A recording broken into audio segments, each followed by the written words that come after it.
Good afternoon, ladies and gentlemen, and welcome to the Castle here at CCBC Essex. Aaron Thomas in the broadcast booth as it's Knights baseball here on this Monday afternoon. And a ball starts us off as your CCBC Essex Knights are in action against the Centurions. Starting pitcher for the Knights is Packy Bradley Cooper. And the leadoff man for the Centurions is Chris Furry. Chris is playing second base today, and he hits one over to second base to start us off. And it's out number one in the game.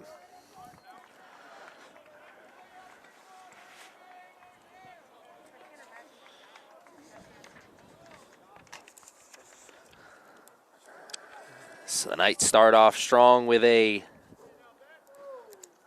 leadoff out. How do they regroup? How does the second batter fare?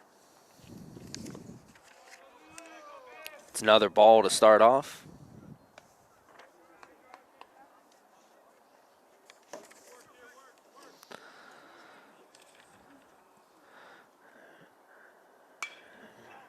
Patrick comes back and gets it to 1-1.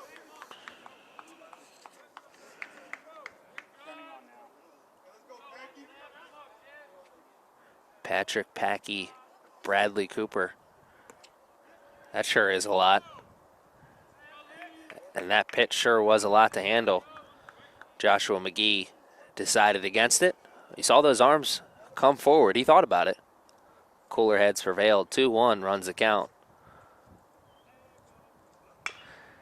And this one over to third, but should be another out. It is. So back-to-back ground outs to start the game for Packy. And the Knights get two quick outs to start this game. Here comes Corey DeMero, the right fielder here for the Centurions. That last out at third made by Emmanuel Morales. Emmanuel to Emmanuel across the diamond. Morales at third and Emmanuel Maldonado at first.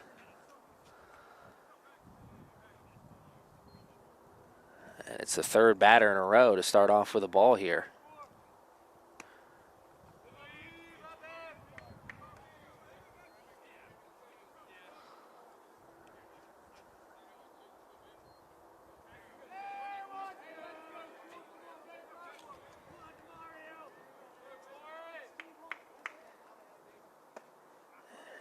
And that'll brush him off a bit.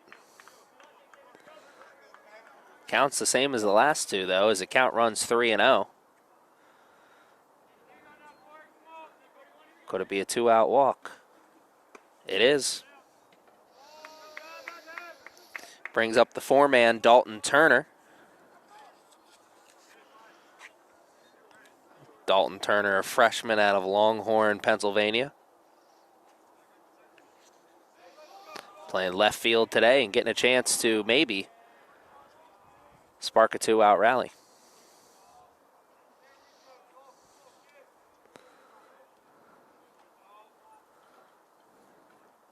Smart man I once knew said, two-out hits get you to heaven. I don't know about all that, but certainly get you on the good side of the coaching staff.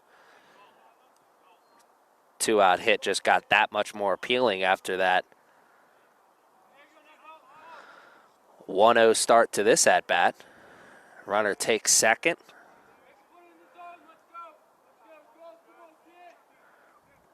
And it's four batters in a row to start 1-0, but this one runs 1-1 after the nice strike there.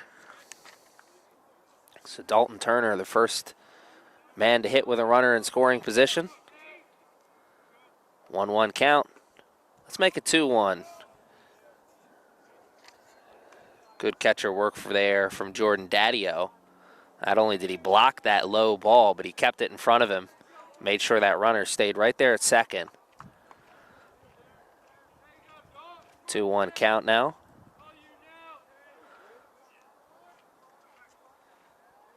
Hitter with a nice advantage. What does he see? Sees it run 3-1. But that does draw the oohs and ahs of some spectators. The advantage just got that much sweeter here for the Centurions. Four-man Dalton Turner, and he lays off that one, and maybe he shouldn't have, as it'll now run full.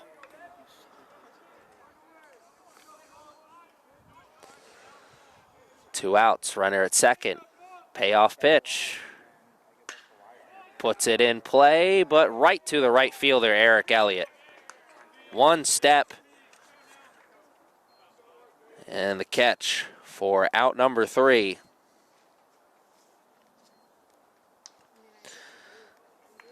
So that's all she wrote for the top of the first. Logan Leisure, Wasker, Vincent Martinez, and Eric Elliott due up for the Knights.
Doing the pitching here for the Centurions is number 23, Jordan Cesar. Cesar making his 4th start of the year, 2-0 on the year, 12-1 innings pitched.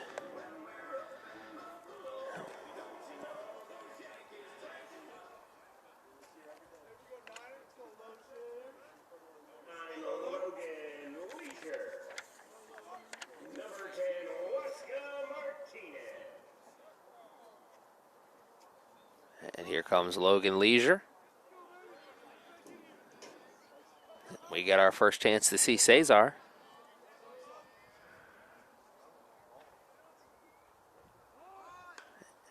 Bunts it sky high behind the catcher for strike 1. Nothing doing in the top half for the Centurions. Got that runner over to second, but no hits. Can the Knights get the first hit of the game?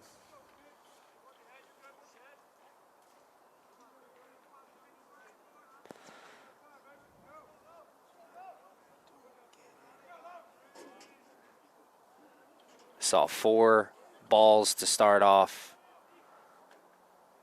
the batting for the Centurions. And it's an 0-2 count early here to leadoff man for the Knights.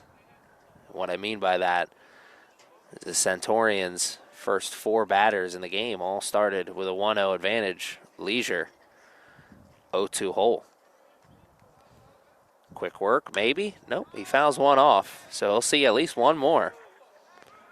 Or maybe not, as great effort down the first base line from Felix. Galarraza. I thought for sure that one was going to trail out over towards the trees coming off the bat. Stayed playable. Logan Leisure will try and steady the beating heart. Fight off this 0-2 hole.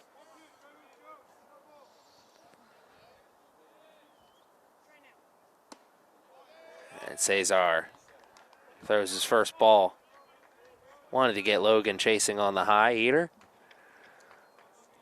Leisure thought better of it.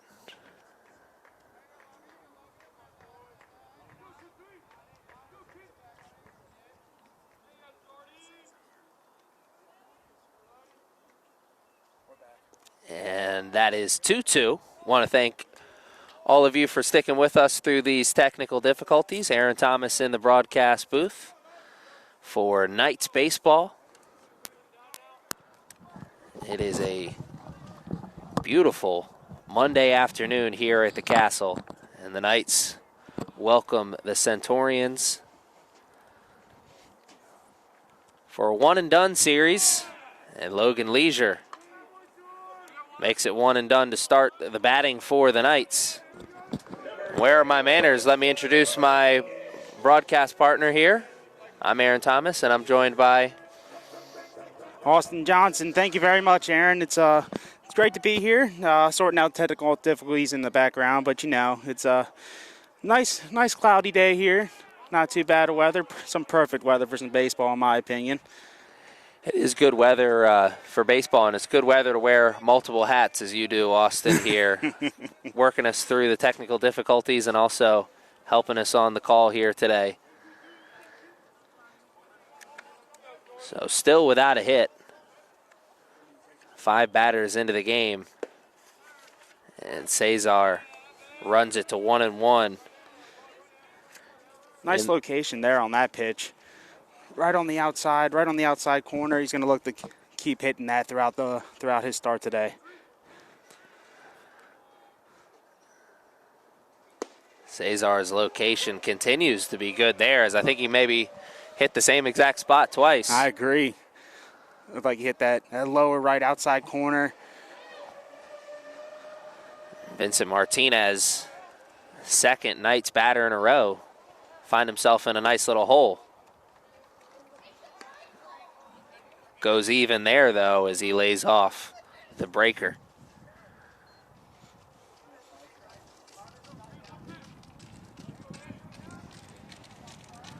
The 2-2 pitch. And fouled off. Somebody may have a bruise after that one. That caught somebody. I don't know if it was the catcher or the ump. Nobody flinched, though, so must not have hurt that bad. Let's see if he goes back to that fastball here. Maybe look for that bottom corner again. Catcher sets up there, and he goes there. And they throw it around. It's 2 strikeouts in a row for Cesar to start, and that's our first 2 strikeouts of the game. Looks like I should keep calling stuff today, my man, because that's about 3 pitches I've gotten right so far. Maybe I'll go back to it right here. He indeed does set up out there. Not sure if that was the fastball again. If it was, he took a little bit off of it, but Eric Elliott still offered at it. But you may be onto something with them attacking that outside portion of the plate. Why not go there? This time the grounder, but it goes foul. And a much different story here in the bottom of the first than we saw in the top of the first. We saw the Centurions start all their at-bats with 1-0 leads. And this is the third Knights batter to start in an 0-2 hole. This is a grounder over to first for an easy out. So no strikeout, but it is the third out as Eric Elliott grounds to first. 5, 6, 7 due up for the Centurions when we come back, and we'll tell you all about who's starting here for the Knights.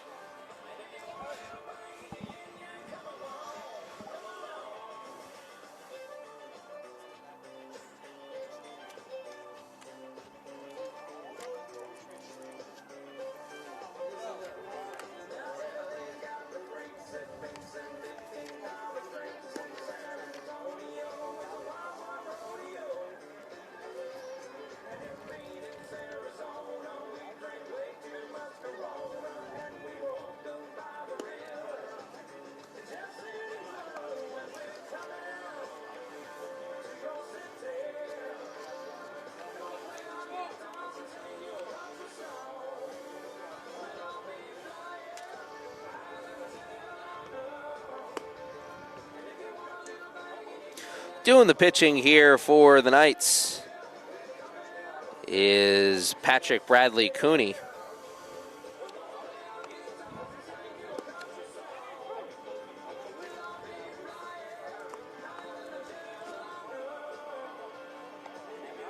He got through his first inning of work, gave up one walk, but was able to pitch around it. It's 5, 6, 7 due up here for the Centaurians. And the Knights are putting a 2-game winning streak on the line here today at the Castle, Austin. That indeed they are. They had a doubleheader on Saturday, as you were here for, where they took on their rival Lions. It was a close 2 games, but the Knights came out on top in both. And I was speaking to the coach after the game, and he was talking about the errors and the mental mistakes as we see a drive in the left field for a base hit. He was talking about the mental mistakes, not in the box or in the field, but morely just on the base paths. We saw a lot of pickoff attempts and a lot of successful pickoff attempts from the Lions. So we'll see if the Knights keep it in check today and make the right decisions on those base paths.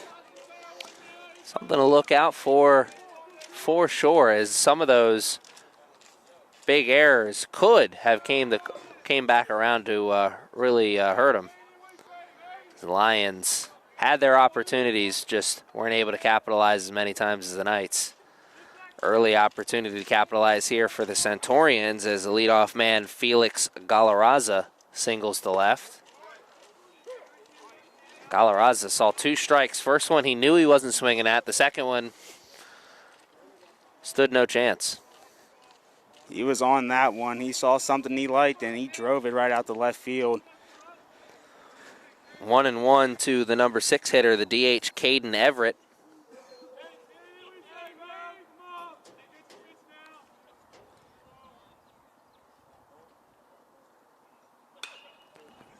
And Everett will see it run to 1-2 as he misses that one. Now, 1-2 situation here. Let's see what Bradley Cooney can think about here, where he's going to set up and what pitch he thinks best to get this batter out right here. And Cooney got him flinching. Couldn't get the call, though, from the man behind the catcher. Heard a couple oohs there. I think some of his teammates may have thought he got that one in there, but the umpire says no. Even count. More of the same, excuse me. But this time he gets the call, and it's the first strikeout of the game for the Knights. Honestly, Aaron, looked like he threw it in the same spot he did last time. Yeah, it's tough to see where it breaks over the plate on those types of pitches, but it really did seem like if it was a different spot, it wasn't by much. That one not the same. And it's Mark Garcia, the shortstop, looking to avoid the double play as Cooney 1 pitch away from getting out of this inning.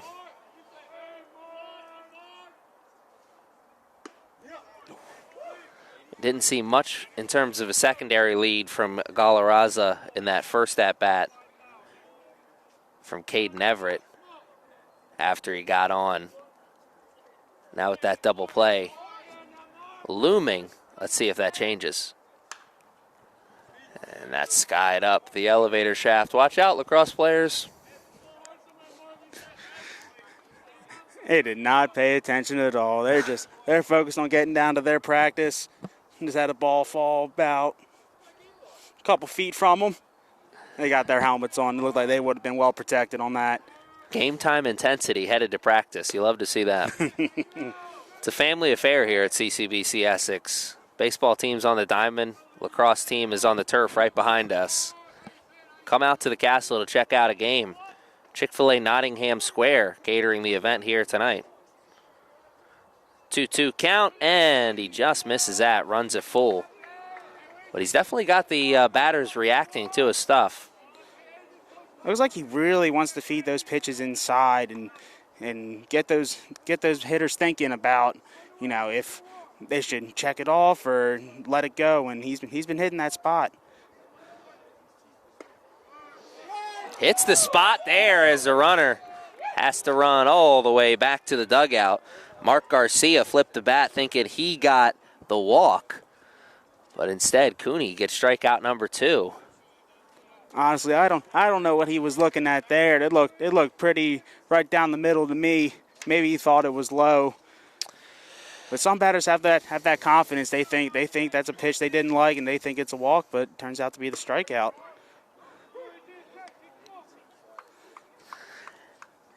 Alexander Discus up at the plate now, and the ump calls time. You saw Cooney kind of circle around the mound before he came to the plate before that last, or before he got to the mound after that last strikeout. I think that was maybe a little pump-up moment for him, probably talking to himself, hyping himself up, talking about what he wanted to bring to the plate. It's 2 strikeouts. Good way of regrouping after the walk in the first. Yeah, he's feeling himself right now. He's liking what he's throwing, getting to a lot of 0-2, getting ahead in the count. Wants to keep hitting his spots and see if he can do it here to get the strikeout. He may get the strikeout, but he won't get it on that pitch. And that 0-2 count that you bring up here, great point. Started the first 4 batters he saw in the first inning with a 1-0 count. He's come back here in the second. Much different story. 1-2 count here. And a good job of laying off. Try to go to the appeal, but the home plate umpire says we can keep it here. 2-2. Yeah, they try to get those appeals in there. Maybe think that he went, but looked pretty clear to me that he didn't. But they'll always try because you never know. This one fouled off down the first base line. Gretzky said you miss 100% of the shots you don't put on net. You might as well shoot that shot. I wonder who goes back there in the woods and gets the foul balls. I wouldn't want to be on that job. Don't think there's many volunteers either. And this one gets away from Daddio, and Galarraza takes it. Not thrilled about that, but with 2 outs, you can focus on the man at the plate and try and get out of it and put it behind you. Let's see if he goes back inside here and see if he can find that lower corner again. He's been liking to go inside on either side, so let's see how that works out here. Good regroup at the plate. Saw Alexander call for time, didn't get it. Cooney came to the plate and he fouled it off. Everybody will take a deep breath and we'll do it again. It's another payoff pitch. And Cooney started 0-2 here to Dickus. And it's now full. Runner at second. And this time we will take a time. Just wants to go through the signs again, see what he's being offered, and he wants to get his pitch right here.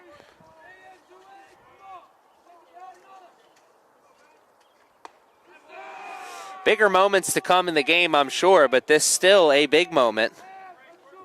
Just got a little bigger now after that walk.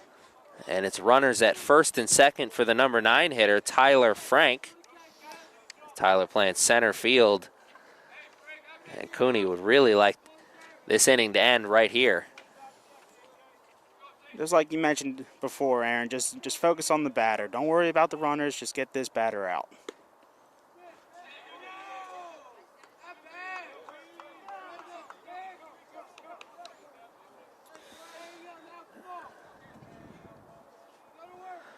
With 2 outs, no shift in the infield here for the Knights. Plays at the easiest base if it's a ground ball. 1-1 as Daddio. Good job of catching there. Helping his pitcher out maybe a little bit there with the frame job.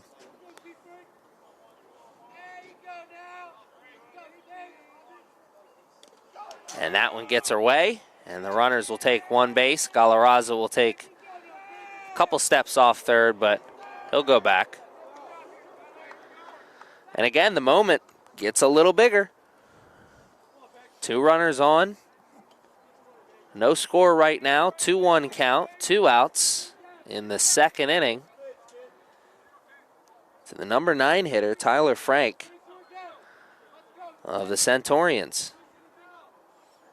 Tyler Frank already had a wide athletic base. I think he's just got that much more intense.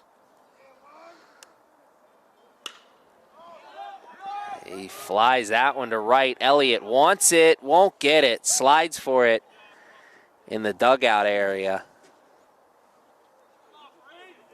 Just right by where our relievers would go in to go warm up, right in the bullpen.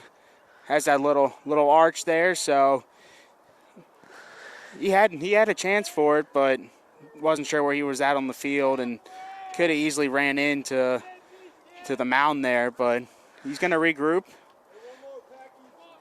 Elliott ran out of real estate in terms of where he was on the field, but also where he could slide. Yeah. No more grass over there. Like he said, had a chance, but it was tough. 2-2. And this one, Elliott has a better go at. And he makes the catch! Eric Elliott gets a second go at it. And this time he comes down with a huge catch for the Knights. That keeps this game at 0-0. No score.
If you're not hoping, you probably aren't trying.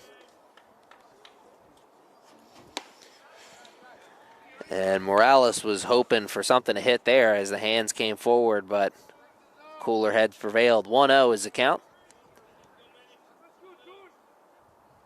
And Cesar, a 1-2-3 inning in the first, and woo, Nelly, he just missed on that one. You're right, he did just miss, and Cesar's bringing in a variety of different pitches, a fastball to curve. See what he's thinking here. Get a strike back on the board.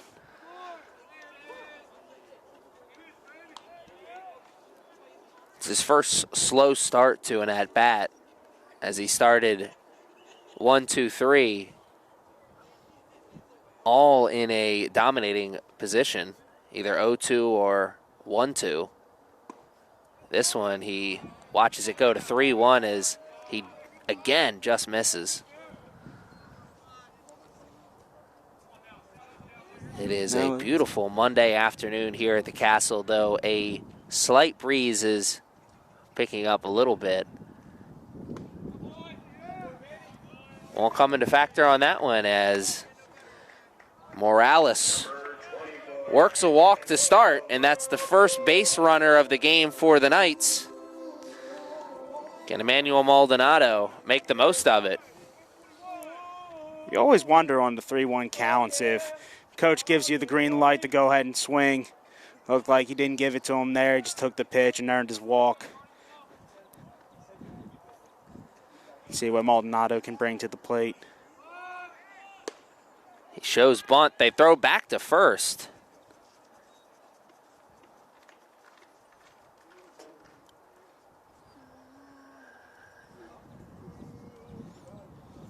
And it's an 0-1 start to Maldonado.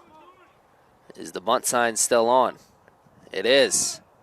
This one he gets down, but foul. And somebody let Morales know. Love to see the hustle. Oh, yeah, absolutely. You never know what's going to happen when the bunt's given. You want to just make sure that you can get down to second base as soon as you can and hope that it's not a pop-up on the bunt. A spectacular play is made by the infield and able to double them up at first. That time it went foul.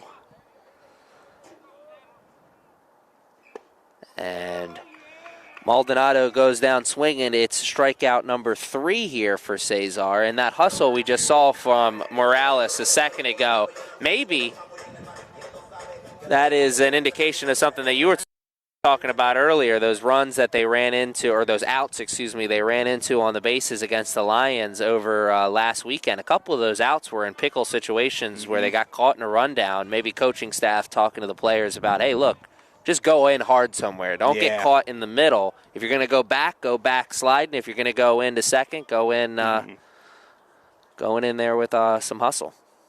And here's Alvin Corella getting his first cuts in. Corella playing second base today, and there's Morales. Hit and run is on. And luckily for him, that ball was out of the reach of the first baseman, Galarraza. A little bit closer up the line. That could have been a nasty situation. Looks like coach wants to keep giving the hit and run signal. Let's see if he gives it to him again here and see if there's going to be another foul ball. And poor Morales is going to have to run back to first base again. He's getting his cardio in. That's for sure. And it's a nice start here for Cesar. Walk, strikeout, now an 0-2 count to Corella. And that one gets away. Morales will take second. He wanted third, and I think the coach wanted him at third as well. Coach wanted him at third a little bit more than Morales wanted third. Absolutely. We can see him right down there right now, feeding his instructions to him, telling him how he wanted him to go over to third. But you'll take a runner in scoring position. A little case of maybe watching the ball a little bit more than you're watching your third base coach. Coachable moment. We all have him. And Corella, steady the beating heart. Is that one a little closer than he wanted? But he's glad to see another pitch. 0-2 hole turns to a 1-2 hole.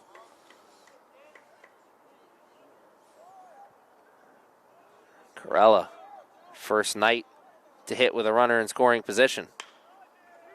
It's back to the pitcher, and he's caught in the middle. He's safe at first, but he's out at third.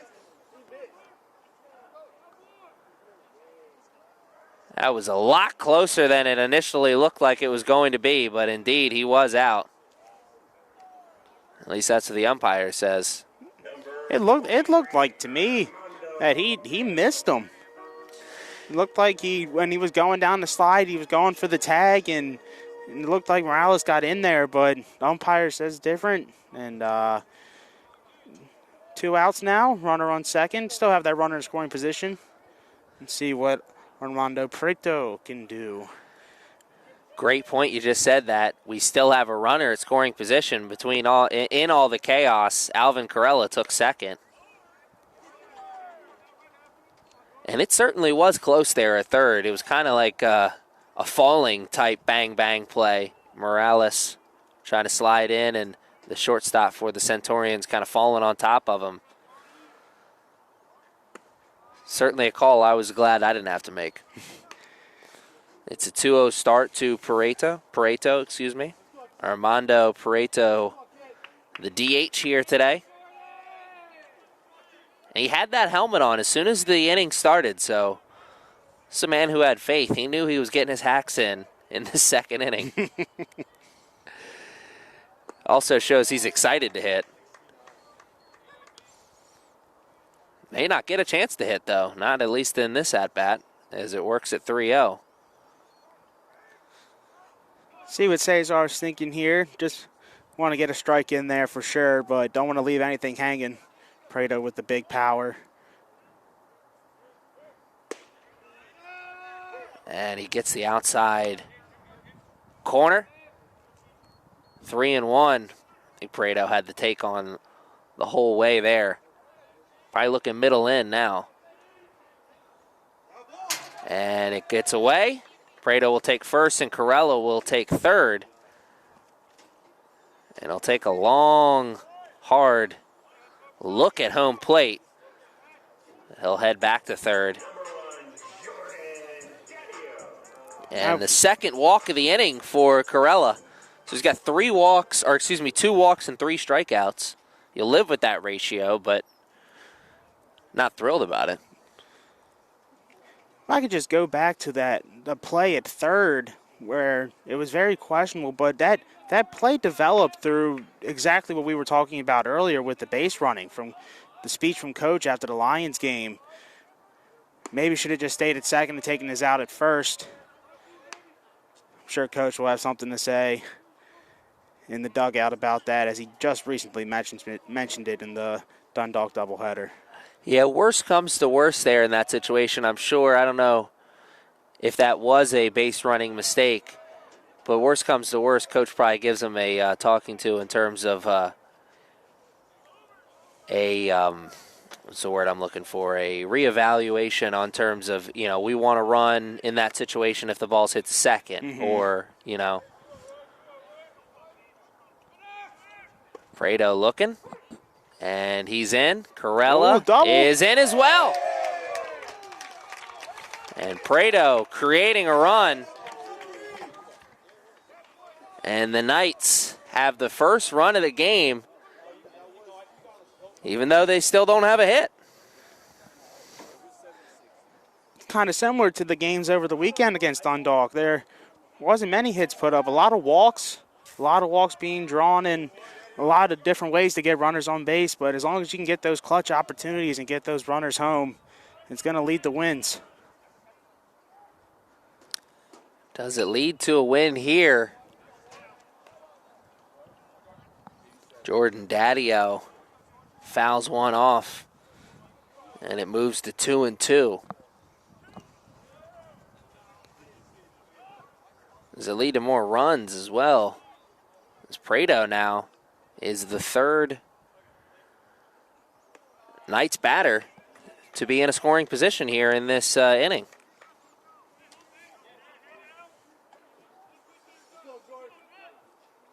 So the Knights have had 3 base runners here in this inning, and they've all reached second base at least.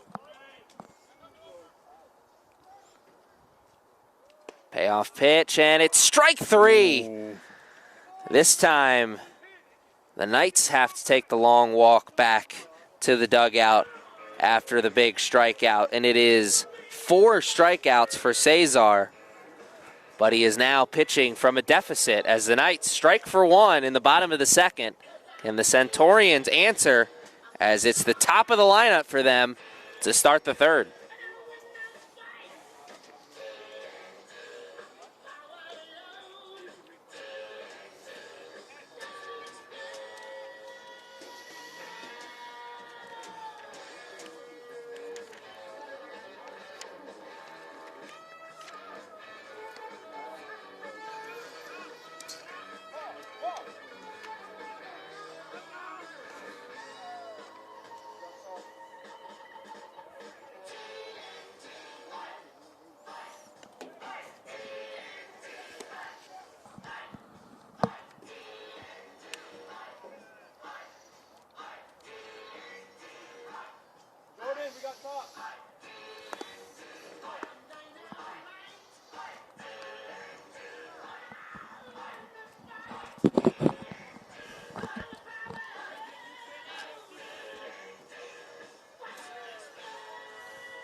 Patrick Packey, Bradley Cooney, the starting pitcher here for the Knights, is now working from in front.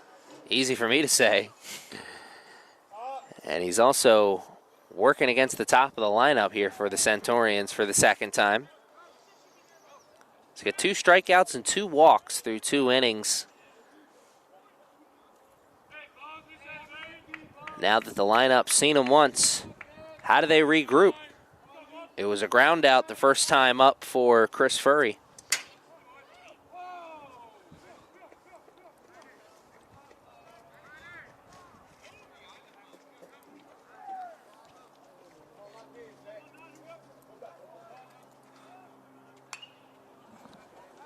And it's 1-1 now.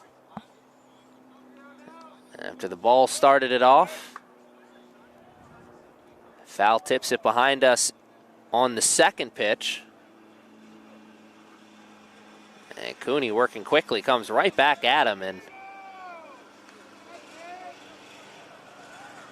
almost came right back there. in on him. Yeah, just a little too inside there. More of the same, but this time he gets the call.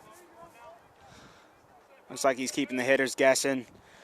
Comes inside. When you think he's coming inside, goes back outside.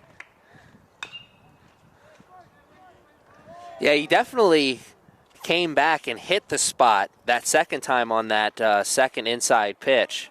And that movement from the batter, probably more of just a reactionary thing since it was so close to where the last ball was. He's definitely in his head right now. Though good eye there from Furry.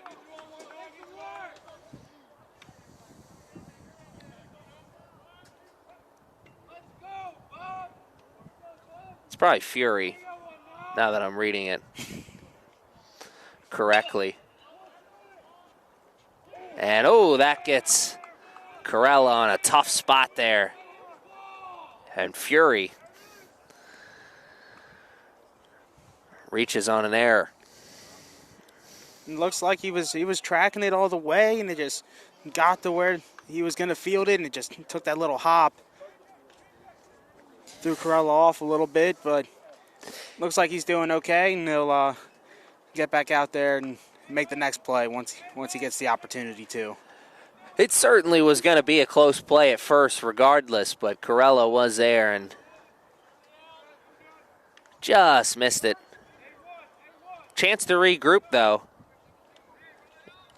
If the Knights can get the double play here, Joshua McGee doing the catching here for the Centurions and looking to regroup after his ground out in his first AB. And Daddio quickly to his feet, trying to make sure Fury stayed at second. He will stay at second. But with no outs here in the third, the Centurions, an opportunity to not only get back to even, maybe take the lead.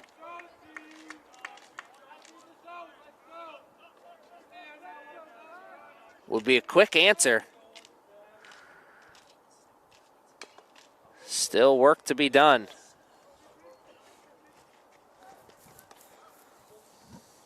I think the key here for Bradley Cooney today is going to keep his command in check. He's going to want to keep throwing those balls right into the zone or at least around it and not have to make his catcher go chase and advance base runners that are on, as we saw earlier in the inning. So I'm sure he's going to want to keep his command under control and just throw strikes. Certainly still looking for consistent control so far.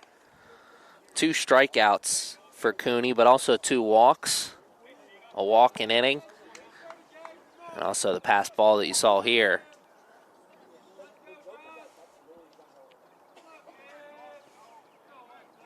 Can he find the control, come back here in this at-bat against McGee? Grounder to second, plays at third, the tag, and they got him! The fielder's choice will be on the scorecard, or the score book for McGee, but the big story there is the Knights get the lead runner. And just like that, Centurions have to create an opportunity for themselves all over again. Looked like they had a chance with that runner at second, no outs. Now, runner at first, 1 out. Double play, Cooney's best friend here. And just like that, best friend left the door as another batter takes second. He wants third, and he is a little too greedy. Caught with a hand in the cookie jar. He was halfway between second and third, made a business decision. It didn't pay off. Seems like the Centurions were listening to our game today. They that's 2 base running decisions where you could have thought, well, maybe that wasn't the right time to run. We saw it on the first play on the ground ball to short. Great play by Salgado. Feed it over to third. Get the fielder's choice. And then on the pass ball there, runner getting a little too greedy, and Daddio able to get it down to third and make the play.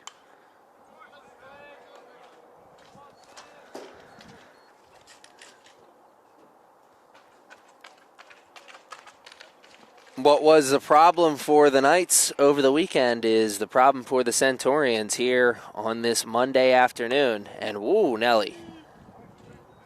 Sweet chin music. WrestleMania is behind us, but that'll make you think of the Heartbreak Kid. High and inside, 3-1 is the count. Shows bunt. And he'll take first. It is another walk for Cooney, his third.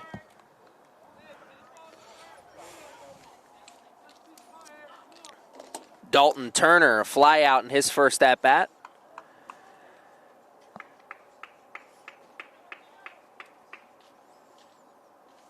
So the Centurions have had 3 runners reach base here in this inning, but no runs to show for it. They've had 2 players gunned down at third base. Cooney comes to the plate with maybe his best pitch of this inning.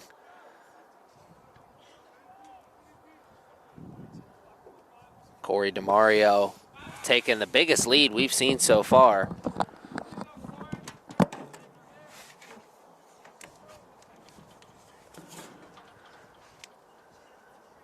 Goes the 1-1. Dalton Turner.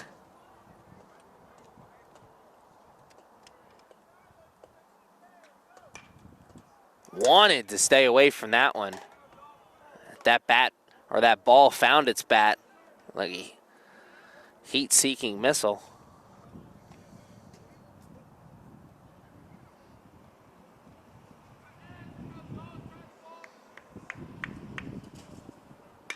And Dalton puts this one in play. Will he find the gap? He will. And that will not score 1, but it will put 2 in scoring position, as that was a great job by the center fielder, Logan Leisure. Get that ball in.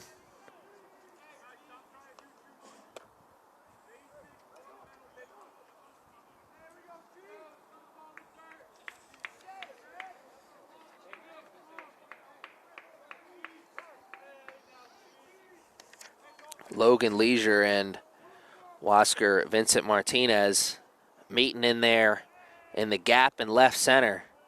One of them dove for the ball, the other one quick to pick up the teammate. Get that ball into the infield and keep those runners from scoring. This run is at second and third. with 2 outs here in the third. Cooney pitching from out in front for the first time today as the Knights took the lead in the bottom of the second. The Centurions knocking on opportunity's door as Galarraza in the batter's box.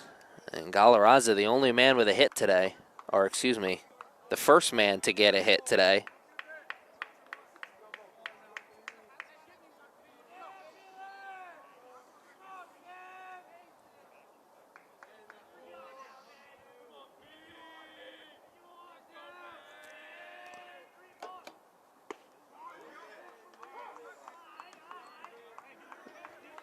Galarraza wanted 3-1, but umpire says 2-1 as that ball gets the outside portion of the plate.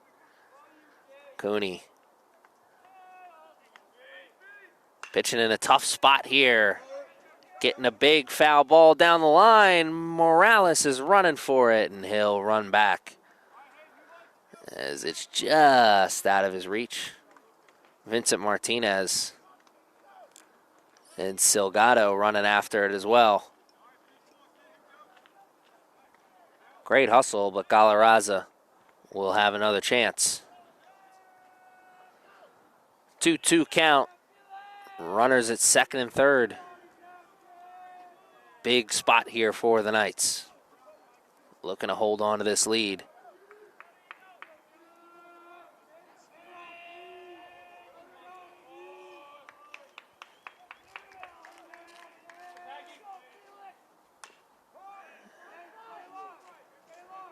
Staying alive is Galarraza.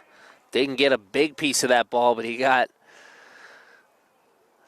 enough to see one more pitch.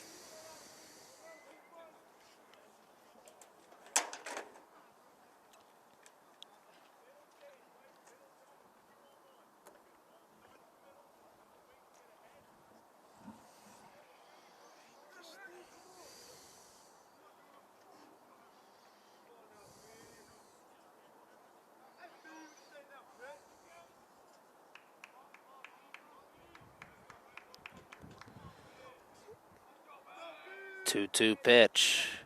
The moment builds, and it'll be full. Daddio keeps it here. His runners are eager to get moving.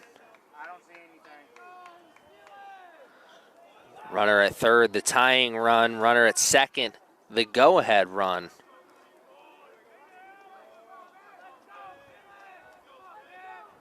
This is Centurions trying to make it a quick answer. And it'll see another one as Galarraza fouls it off. A part of his leg. He goes down.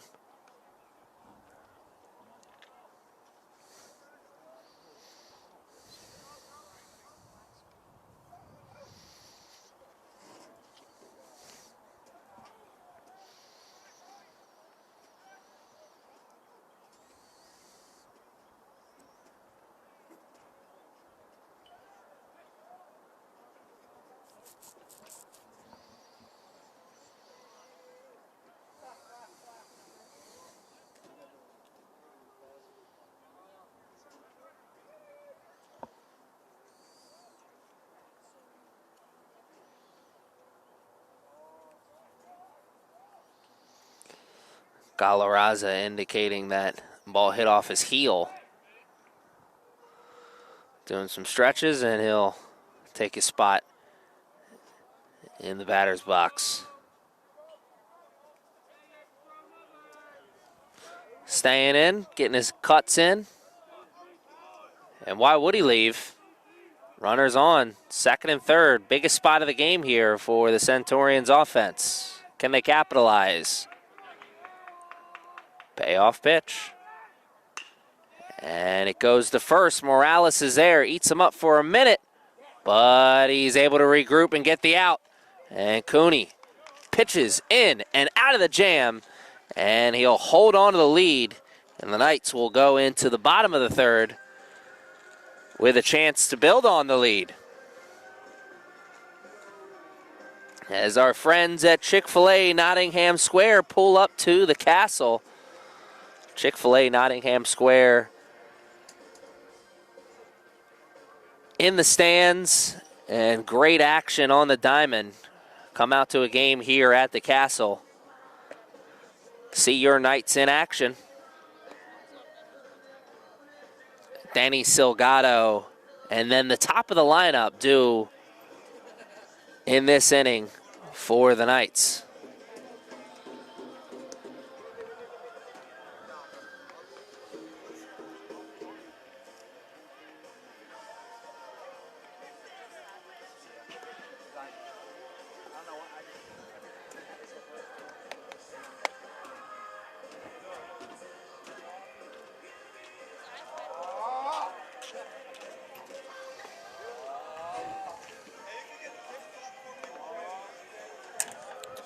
Are we back?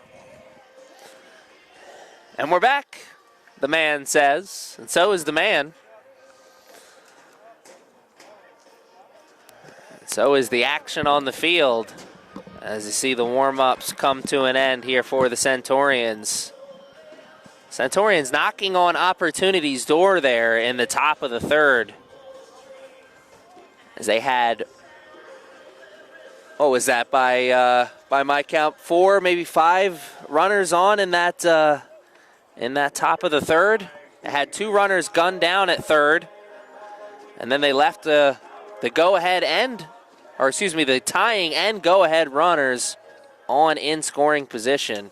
What could have been, what might be, though, as the Knights take over here in the bottom of the third. It's Danny Silgado, and then the top of the lineup, Cesar, pitching from a deficit, but still yet to give up a hit. Baseball's a funny game. And a good bunt, but good defense as well.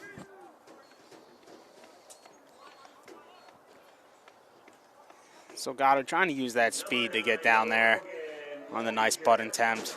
Just needed to guide it a little more down the line, and he probably would have had it, but it was a good attempt and moved back to the top of the order. Hey, he got the bunt to die in a good spot, but he just wanted a little bit closer to the line, I'm sure. Here comes the top of the lineup, Logan Leisure. Leisure strikeout in his first at-bat. Leisure shows bunt as well. This one he pushes the third, and it gets past the third baseman. We'll see how they score that one on the big board, as that would have been a tough play regardless. Leisure coming out of that batter's box with a lot of speed, but it was right at the third baseman. And it looks like it'll be ruled as an error.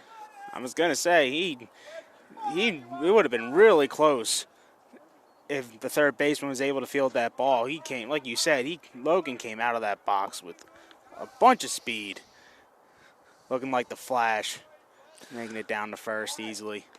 So Logan Leisure gets on first base, and he also gets himself the bragging rights amongst the teammates. He just showed Danny Silgado, that's how you do it. That's how you do it. And Leisure showing us that's how you do it right there. Getting back to first with half a second to spare. Huascar Vincent Martinez still waiting to see his first pitch. Leisure looking to take second, and he will take it. And that's a good job by the shortstop of the Centurions to catch that one on the bounce. And Real recognized Real, as you see. Shortstop had to give Leisure props. Came in there with no fuss.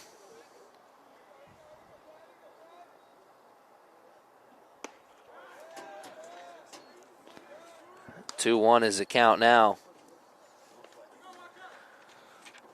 Now, wouldn't be surprised here if Coach gives him the sign to try and go to third. Having the batter in the box, gives the catcher a harder lane to get down to third, and there he goes. He's caught in the middle.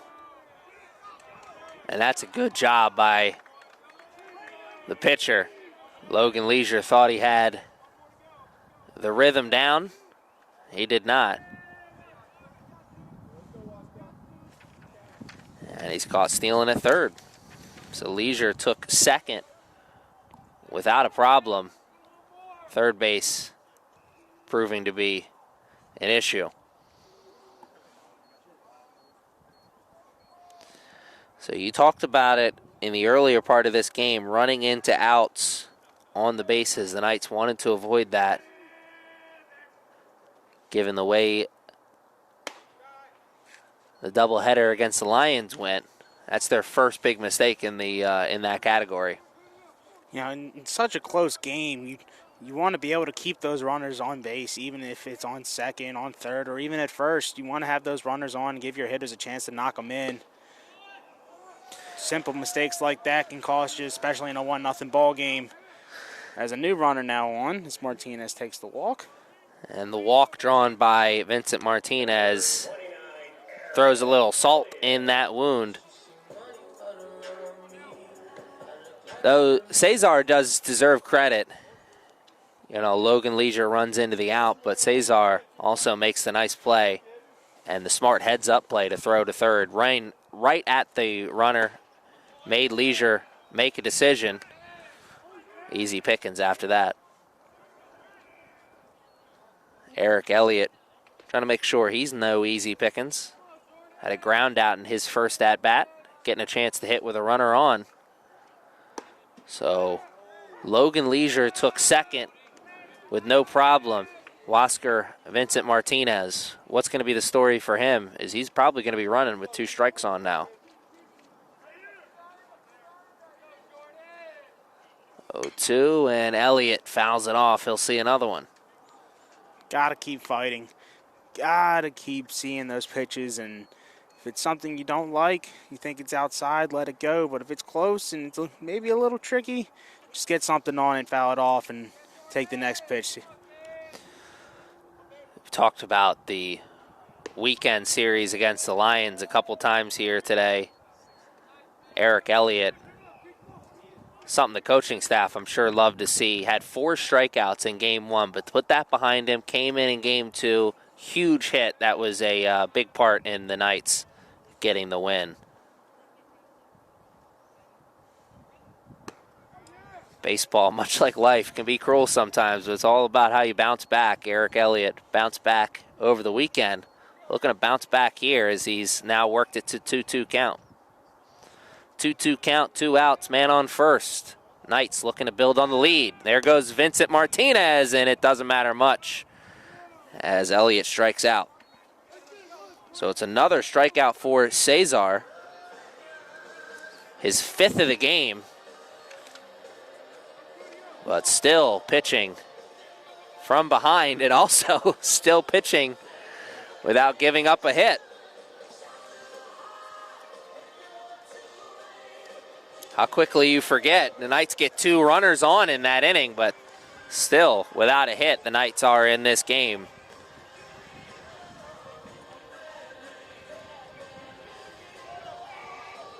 Six, 7, 8 due up for the Centurions. We'll take a quick break. As we do some research, it's a new pitcher taking over here for the Knights.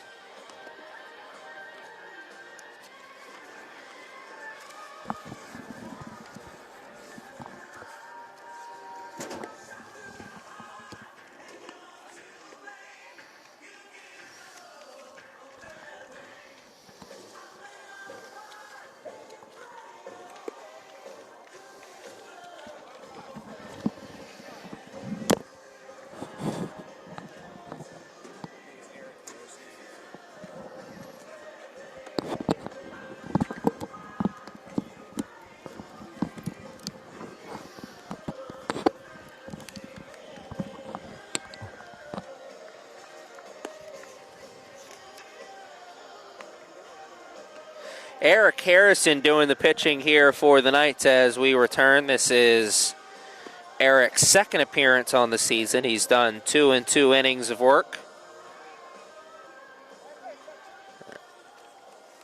Let's see what he has here in his 2nd appearance. Harrison looking good, showing off a few pitches there during his warm-up. He's pitching with the lead, and a chance to be the pitcher of record as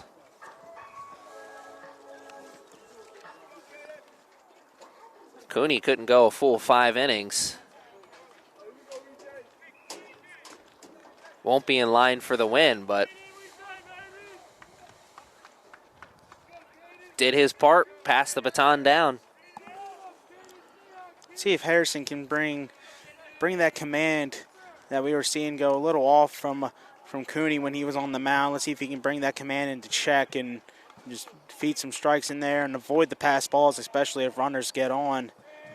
Can be an easy way for the Centurions to tie this game. Harrison started off with a strike. Moves it to 1-1 now. And we saw Cooney find himself into a little bit of a jam in the later stages of that 3rd inning. And Harrison with a big breaker there. Beautiful pitch. Pitch of the game candidate so far. What does he come back with? And Harrison almost got him swinging. Almost doesn't count for anything there. You know, sometimes you take those. Sometimes you want to get the batter chasing a little bit, throw one a little high, throw one a little low, especially with no runners being on. It'd be a different situation if there were runners on. But sometimes you just got to get that batter to swing.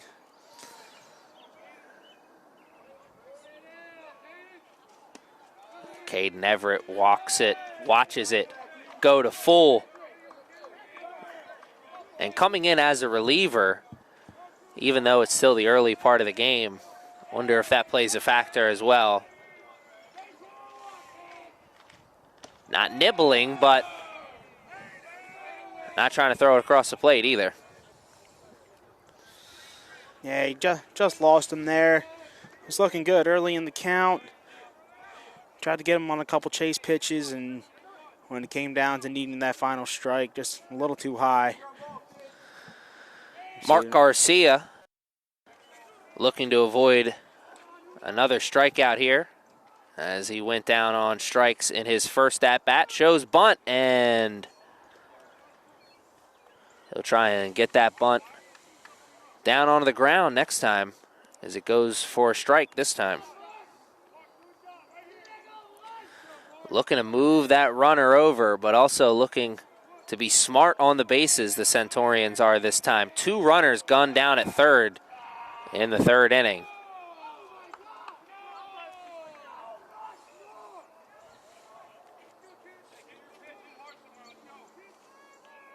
Centurions taking that throw back to first personally.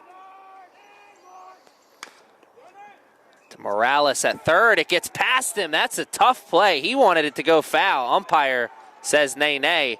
And it's runners at second and third with no outs.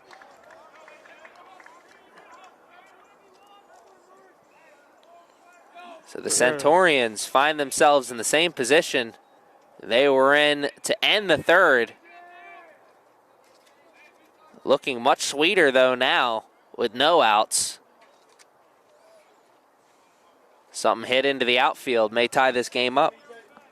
Yeah, really tough play there for Morales at third base. Like you said, going down the line, thinking, wanted it to go foul. Tough play, stays in, runners advance. And a good job putting it behind him. Eric Harrison comes right back to the plate with a beautiful pitch. Wants to get this guy out right here at the plate. Would love to see a strikeout.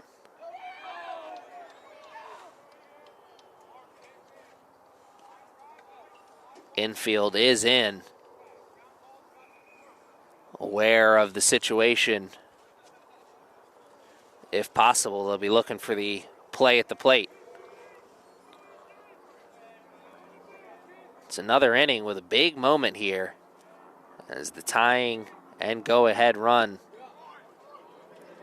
in scoring position with no outs. 1-2. Nice Harrison just one pitch away from getting that strikeout he so desperately wants. Great pitch there from Harrison. And now we come back to it again, the command. Having the command with the runners on base. Can you keep it in check, not allow that ball to go behind the catcher, and allow the easy runs to score?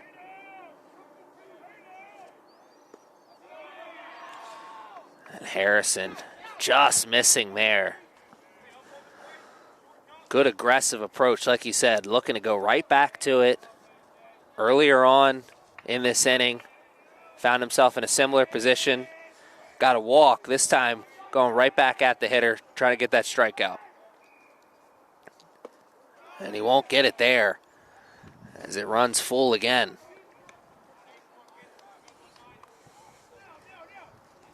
What's the strategy here? 3-2. The moment gets bigger. You absolutely want to get the batter out.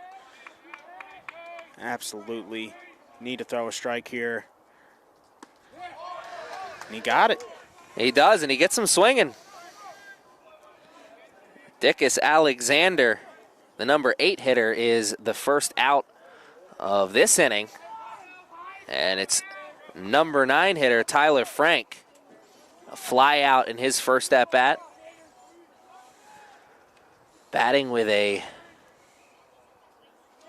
huge lump in his throat, I'm sure, with a big moment in front of him, and he capitalizes on it.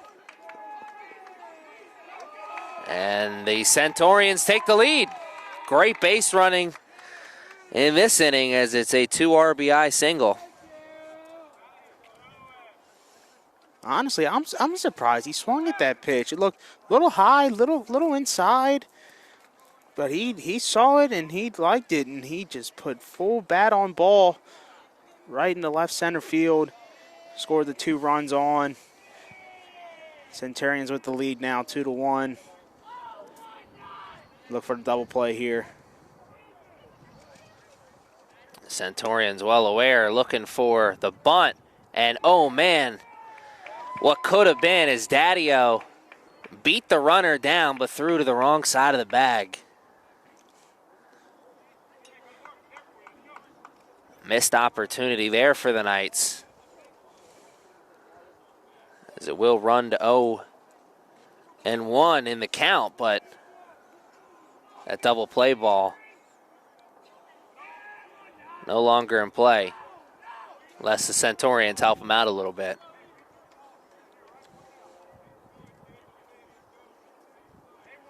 And you talked about a second ago, you were surprised that Tyler Frank swung at that first pitch. I think that was maybe just a moment of, I'm swinging at the first thing he sees me, and he just happened to get a piece of it. And if the if the infield is lined up a little bit differently, they were on the grass there, maybe Silgado has a chance to jump up and catch that, as it wasn't hit that far into the infield, or into the outfield. Absolutely.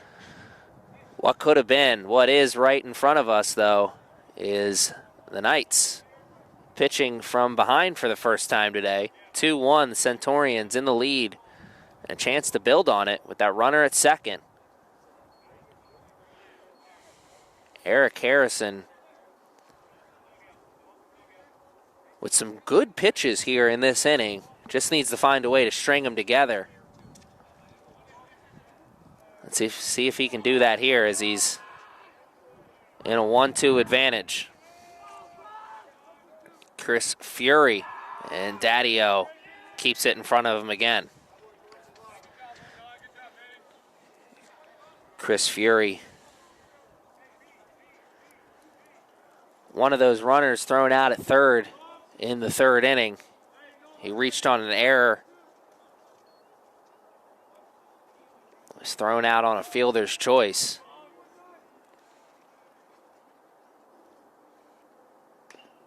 And he just gets a little piece of that. 2-2 now. 2-2 it will stay, actually. Harrison just needs to compose himself, get right back on the mound, and just think about this next pitch here. Would like to avoid getting to the 3-2 count. Get a nice strike in there, move on to the next batter, especially with a runner in scoring position. Trying to get out of this jam. Hits it over to third, and it finds the hole. Frank will hold at third, and it's runners at the corner with 1 out. But the double play ball comes back into play here if they can keep them where they are. That's a good piece of hitting there. Seeing the hole in between Silgado And Morales went with the pitch. Back-to-back singles here. I'm sure the Centurions will look to send that runner at first to second again to avoid the double play. Get another runner in scoring position. Let's hope the Knights are prepared for it and get the ball down there in time to get the runner out. So I'm sure they're thinking about it. Let's see if that's the strategy that Daddio has, and the rest of the Knights defenders is so emphatic with the signs there, trying to make sure everybody's on the same page here, understanding a huge moment in the early stages of this game. Momentum has swung on to the other side. How far does it swing? We're probably going to find out right here. You have to be on the same page in these situations. Got to know where the play's going. Got to know which base to throw it to, what the situation is, and avoid less damage this inning.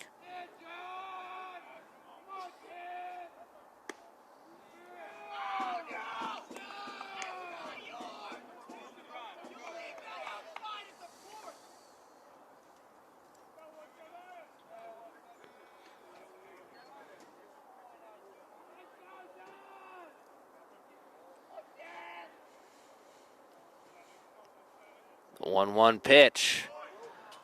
And he gets the call there. Nice piece of pitching from Eric Harrison. Like I said just a moment ago, we've seen some really great pitches from him, just looking to string it together. Sure, he's not thrilled, obviously, with how this inning is going, but I'm sure he's also not beating himself up too much. Sometimes you just make your pitches, and sometimes the guys just hit them.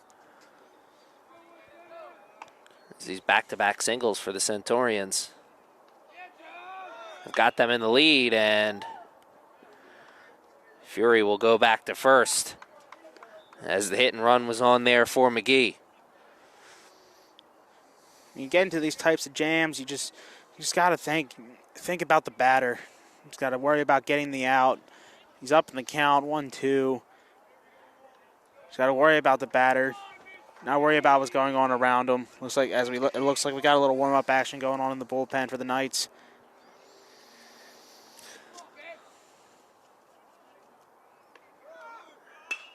And this one put into right. Elliott is there. Throw home is Holy in money. time! And he's out! What a throw by Eric Elliott, who is putting on a defensive clinic in right field. Unbelievable. Unbelievable. As you were mentioning on the weekend doubleheader, had those 4 strikeouts, and he was looking for the comeback in that second game, which he had, and now he's coming into this game looking for a little redemption himself, and some outstanding plays being made by Eric Elliott in right field today. Eric Elliott, a baseball player. You talked about him putting the weekend behind him. He put his at-bat behind him earlier. Remember, he struck out to end the last inning, and then he makes sure that this inning, or at least the top of this inning, ends with the score the same as it started, 2-1. Or, excuse me, not the same as it started. The Centurions, they strike for 2 in that one. But it stays at 2 because of the big play. Man, we're all on the edge of our seats. That was a big one.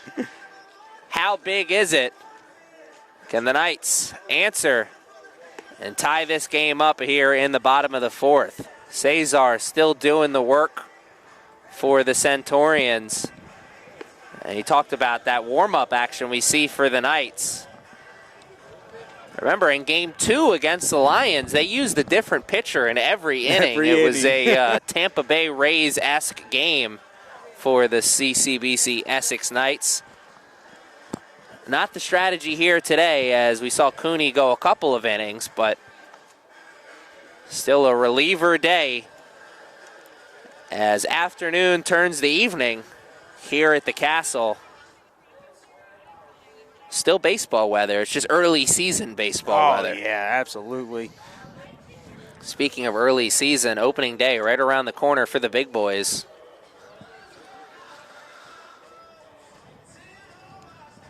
Couple games into the season here already as the Knights putting a 2-game winning streak on the line.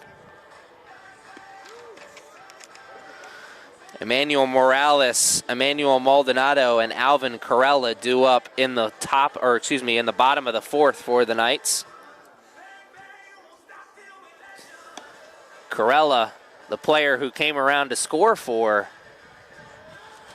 the Knights in the second. But in front of him, Morales and Maldonado, no hits to their name.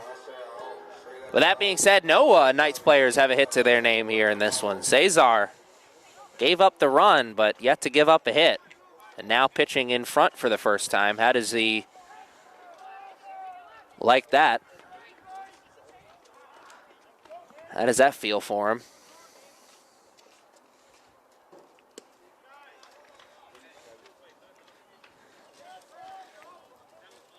You know, you're exactly right there, Aaron. No hits for the Knights so far, and if the Knights want to turn this around, they're going to have to figure Cesar out, and they're going to have to put some hits up on the board, drive these runners in when they get them on base. So Morales in his first at-bat got on with a walk, but was eventually thrown out on the bases. Fielder's choice.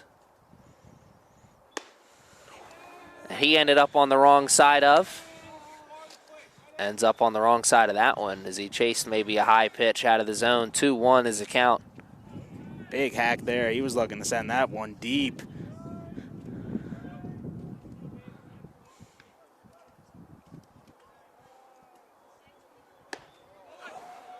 Trying to send that one deep as well. That one he was on line with, as that probably caught the strike zone. He was maybe just a hair behind it.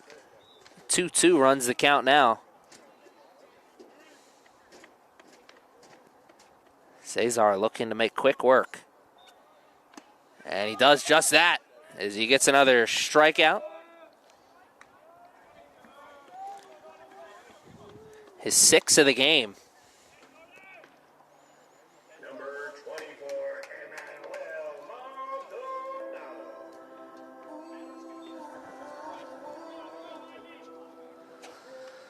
Maldonado, soulful man. That walk-up song. It's beautiful.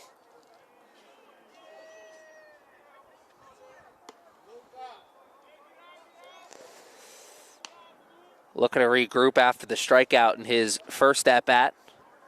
He watches it go 1-0. As that one definitely missed the plate.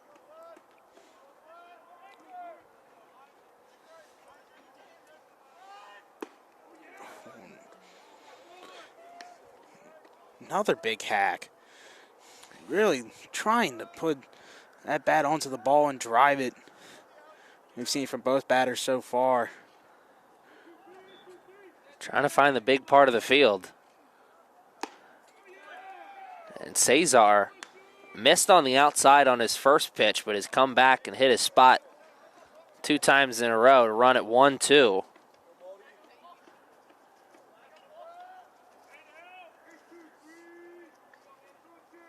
Cesar continues his good start here.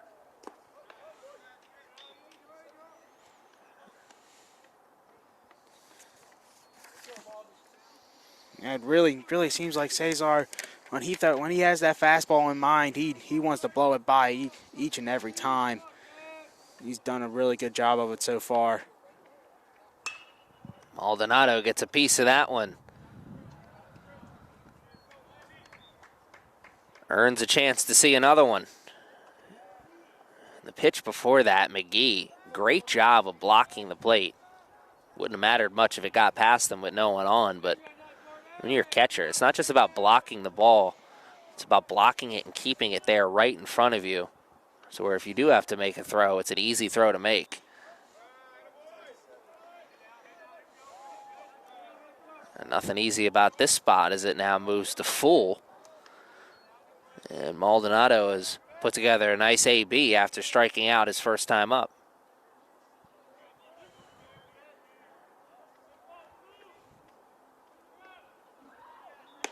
And he works the walk this time. Cesar missed, but he didn't miss by much. Great eye by Close. Maldonado there. Great eye. It was close. I agree with you. It was close, but looked just a bit outside, just a little bit. I know we like to joke around a little bit with that sometimes for those pitches that are way outside, but that one was indeed just a bit outside. Maldonado with the good eye. Alvin Corella finds himself in a familiar spot. Chance to hit with a runner on. Reached on a fielder's choice, came around to score in his first AB. And he is the third Knights player to take a big hack at a high Cesar fastball. These Knights players looking to find the big part of the field. If Corella would have connected to that one, he may have found the flagpole back there. Yeah, Knights just having a little trouble right now trying to catch up to that fastball. Probably part of the reason why they have no hits so far, but they are being patient at the plate. They're waiting for their opportunity to swing the bat. Hopefully they get a good one here and get some runners on base. For the most part, the Knights made the most of their opportunities. They did have that caught stealing by Logan Leisure, but outside of that, they've been smart on the bases. We're able to capitalize with that one run. And now down 1, 2-1 the score on the big board. Corella looking to avoid the double play. Maldonado looking to avoid it as well. He goes in sliding. Ball beat the runner, but it bounced in. And the good slide by Maldonado gets him the stolen base. Now, here we go. This is where we need the Knights to be smarter here. Make the right decisions. If there's a ground ball to short, make the right decision. Stay at second, or if you feel like you can make it to third, get to third. But usually when anything goes on that side of the field, you just want to hang tight. You're in scoring position. Down 1 run right now. Got to give your batters a chance to knock you in.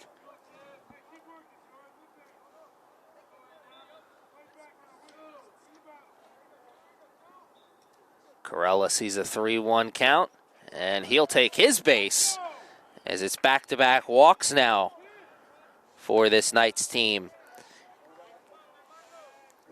A great point you just made a second ago.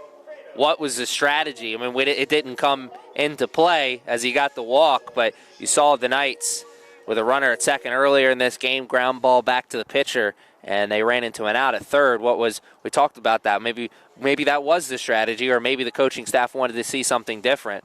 We won't know as we never saw, but I'm sure that's something they talked about. Absolutely. Centaurians talking right now. Talking strategy, but not talking about a pitching change as we don't see any warm-up action in their bullpen. Cesar is going to get the chance to pitch himself out of this jam that he's pitched himself into. So that stolen base by Maldonado took the double play out of play for a moment, but it's right back into play now with that walk to Alvin Corella. Armando Prieto. He earned a walk in his first at-bat. He's getting a chance to hit with a runner in scoring position. Armando, the DH here in this game. Would love to put a big emphasis on the hitting part of that. In a big spot for his team. Tying and go-ahead run are on. And Armando well aware of that as he is now another Knights player to put a big cut on that high fastball. Swinging from a strong base, the Knights are. And Armando will be swinging from a hole as it's 0-2. Seems like that talk from coach is what Cesar needed coming out of here. 0-2. I want to go down and talk with the radar gun, see what he's throwing right now. And what a job by McGee to catch that one. That one had pass ball written all over it. Runners will stay right where they are. But it is the first ball of this at-bat.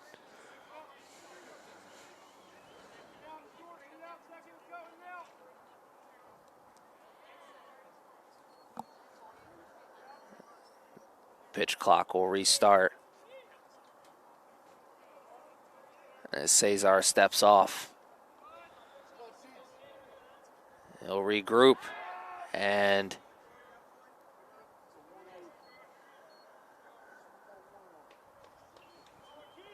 do it all over again.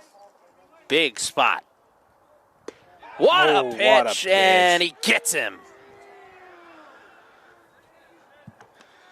You can hear the reaction from the Centurions bench. They know it. Centurions dugout, excuse me. They know. They know how good that was. That was filthy. Gets the strikeout. And that mound visit paying off huge there for the Centurions. Back-to-back walks, and it's now 2 strikeouts sandwiched on the outside of those 2 walks. Centurions looking to hold on to their 2-1 lead. They're 1 out away from getting into the 5th and doing just that. Jordan Daddio with a big defensive play here in the game, looking to get the offense going here. He was strikeout victim number 4 in his first at-bat.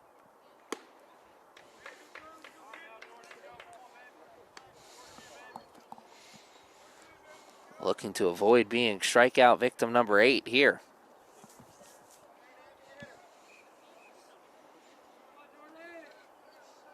Wow, he's up to 7? 7 strikeouts on the day for Cesar? That's by my count. I'm certainly no mathematician. I'm no magician either. Wow. He really is wheeling and dealing today. Like we said, that fastball has been killer. And as well as that curve, what a pitch. You may want to see the fastball after that one. Daddio will regroup. Still in the advantage spot with the count 2-1. And he throws it out into center field.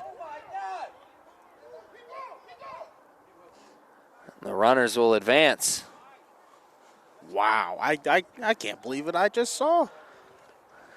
Shackton a full moment out there on the ball field. Literally just nice little lob.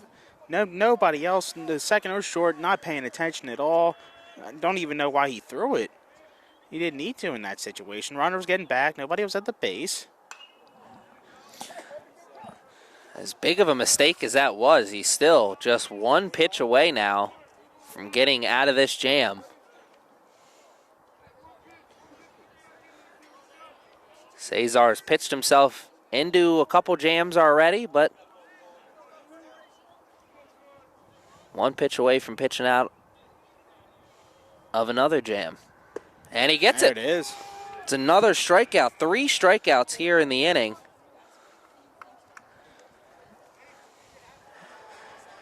And the Centurions will enjoy this 2-1 lead a little bit longer. The Knights knock on opportunity's door, but they're sent away empty-handed. Corey DeMario will lead off for the Centurions in the 5th when we come back.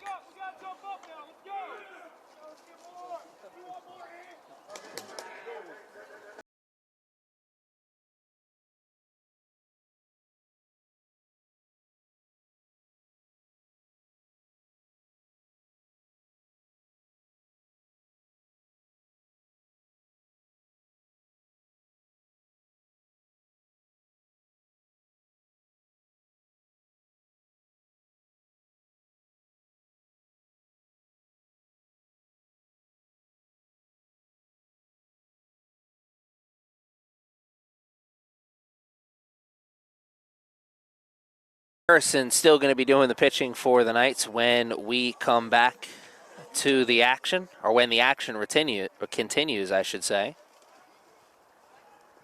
Harrison, some great pitches in that 4th inning. Just struggled stringing them together. You can put that behind him here in the 5th. keep this game right where it is at 2-1. Give his offense a chance to get their first hit in the game. That'll be then. This will be now. As it's Corey DeMario, Dalton Turner, and Felix Galarraza due up here in the 5th. Corey DeMario, 2 walks in the game for him.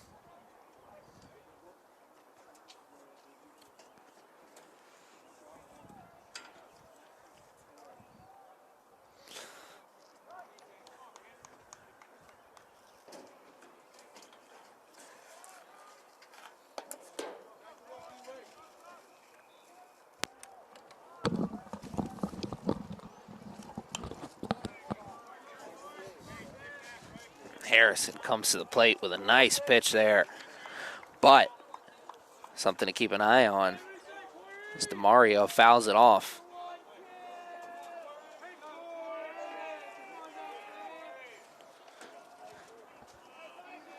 Harrison came to the plate with that breaker a couple times. No swings on it in the 4th, but that time Centaurians trying to see if they can barrel it up.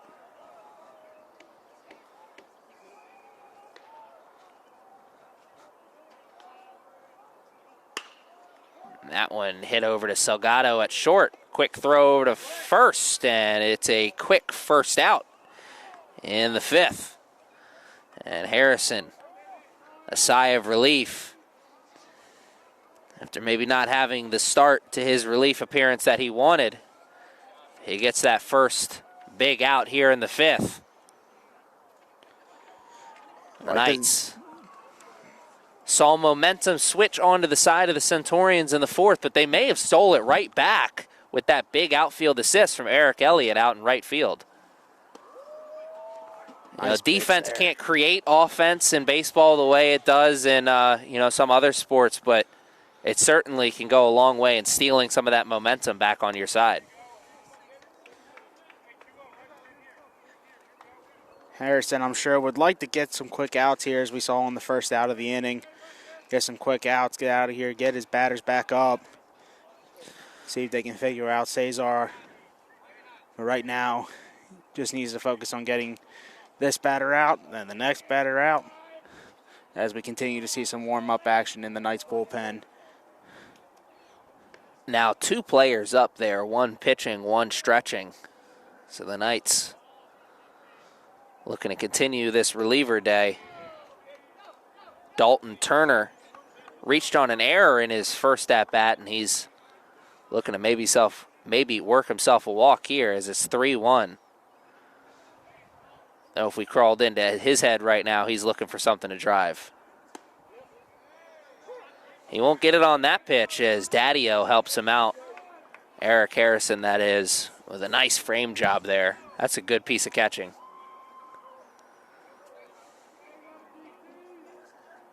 Harrison came back, got him full, and then got him to chop over. And Beautiful what a play by Morales. And that's a great regroup defensively by Emmanuel Morales.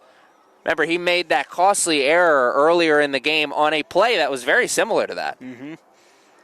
Yeah, great recovery there. Need to always have those moments when sometimes you're going to make a mistake. Sometimes it's going to happen.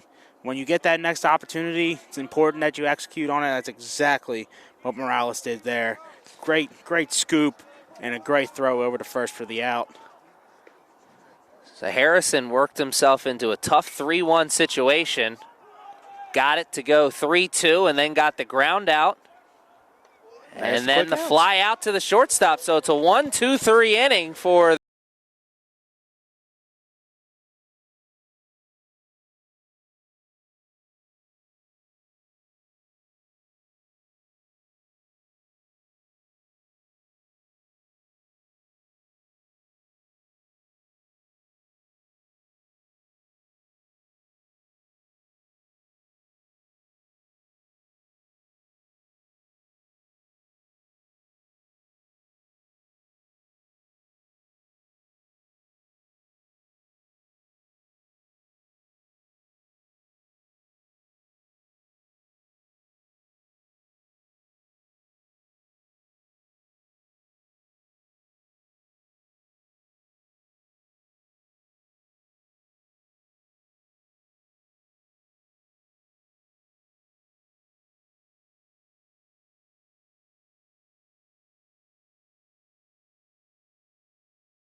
Best of this game still in front of us as we go into the bottom of the fifth. And number 5 for the Knights leads us off, Danny Silgado. His second at bat, a ground out his first time up.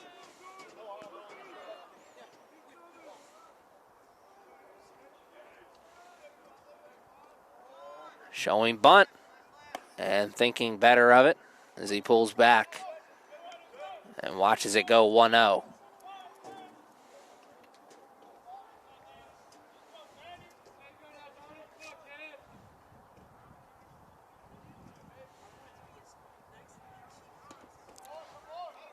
Silgado again shows bunt, but again pulls back.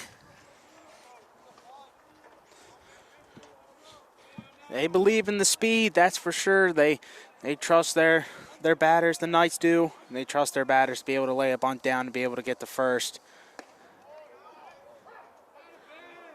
Nice pitch there from Cesar. And some speed here to start this fifth. 1, 2, 3. Silgado, Leisure, and Vincent Martinez, all with good speed. So if the Knights can get somebody on, you can expect to see him move.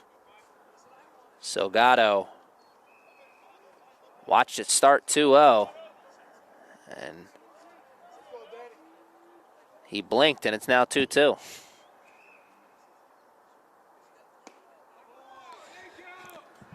One out as Silgado goes down swinging. It is another strikeout.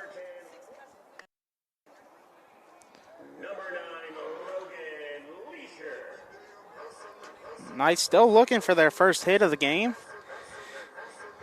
Take a quick reminder to our fans through all the technical difficulties, just in case you didn't hear us. This is not a doubleheader. It's just one game. So instead of our usual 7-inning, 2 games, it's just one game, full 9 innings. It's a beautiful pitch there from Cesar. Strike 1. That's a great regroup by Cesar, giving him something else to see. How many times have we seen him start an at bat off with a good fastball? That time he comes with the breaking ball, and he's got him thinking. And he'll think a little harder as it's now 0-2. Logan Leisure looking to avoid his second strikeout of the day. Leisure reached on an error, stole a base, but was eventually caught stealing at third.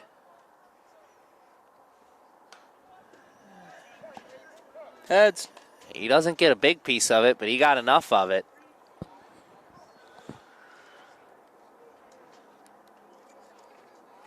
He'll see another one still hitting from that 0-2 hole.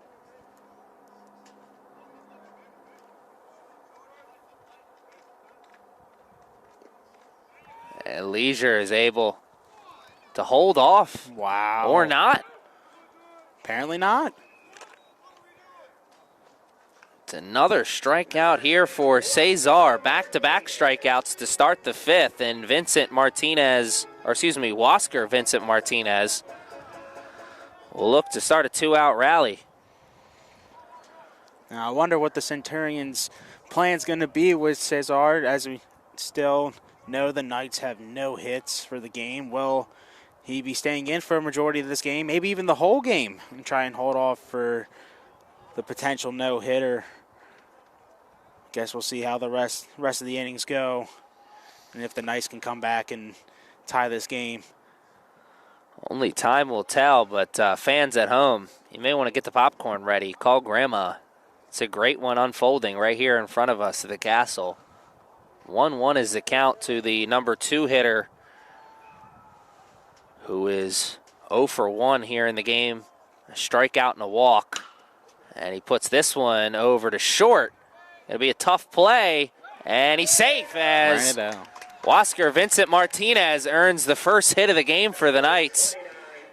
An infield single. Speed kills. That's right, Aaron. You mentioned it earlier, or we mentioned it earlier, the speed that the Knights were having in the batting order with Silgado, Leisure, and Wasker Vicente Martinez. He was showing it there on that infield single. See what Eric Elliott can do here. And Eric Elliott is trying to put together a career day, really, as he's gotten 2 huge plays defensively already in this game. A chance to hit with a man on, 2 outs, 1-run game. Knocking on the door of the later stages of this game. And that sounds like a silly statement saying, given the fact that we're in the 5th, but you get to this point in the game, it's you blink and then it's the 8th, and it's like, oh, we're still down 1, and absolutely, now yes. We're sweating.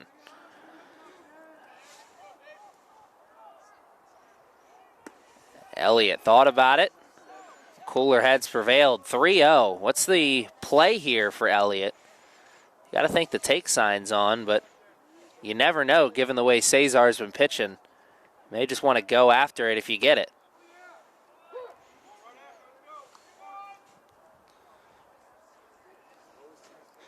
Third base coach reminding everyone of the situation. 3-1 is the count, 2 outs. Bottom line is they're moving on contact. Knight's getting the first hit of the game. I guess me saying the magical words gave it away for Cesar. The no-hitter's gone.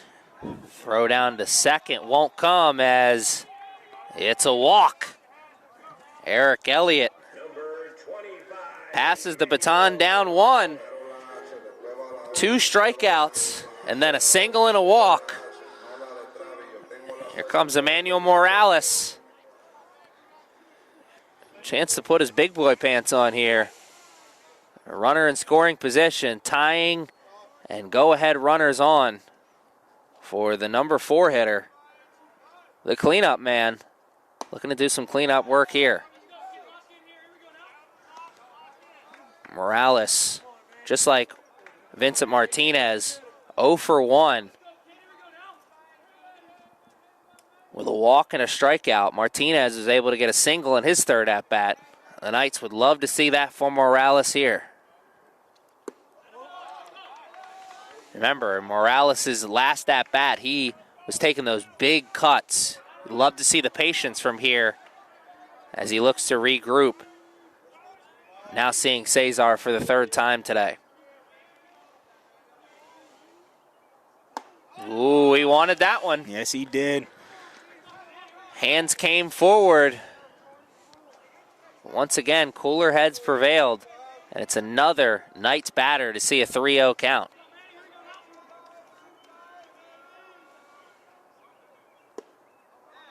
Good eye. The bases are loaded as Maldonado comes to the plate. You know, we were mentioning earlier the potential no-hitter that is now not going to happen. Obviously, Cesar can stay and go for a complete game, but once you get that first hit and you get a situation like you're in now with the bases loaded, plans change. And it's just up to Cesar to try and get Maldonado out and get out of the inning with the lead. We'll see what his coaches are thinking for him as we get further into this one. Strategy session at the mound right now as the coaching staff, or one of the coaches, out there talking to the infield. There's 2 outs, so this conversation more about the batter in the batter's box. A tight situation here for the Centurions with a 1-run lead and the bases loaded, but you're 1 pitch away from putting that all behind you and taking your lead into the bottom of the 5th. Huge spot for Emmanuel Maldonado, a walk, strikeout, and stolen base in his first 2 at-bats.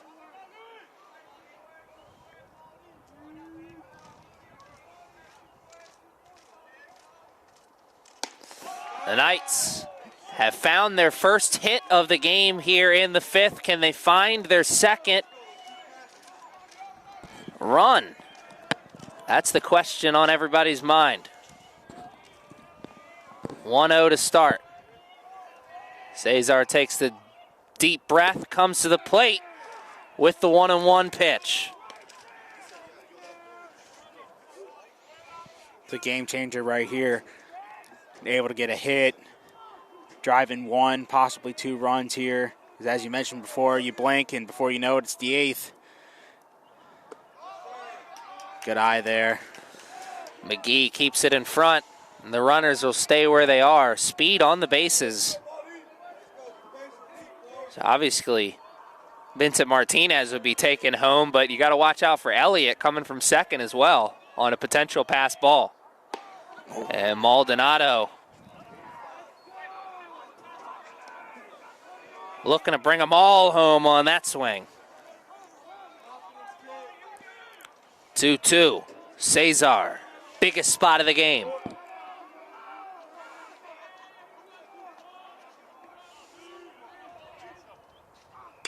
And that one's hit and caught by the shortstop. Weak contact made, but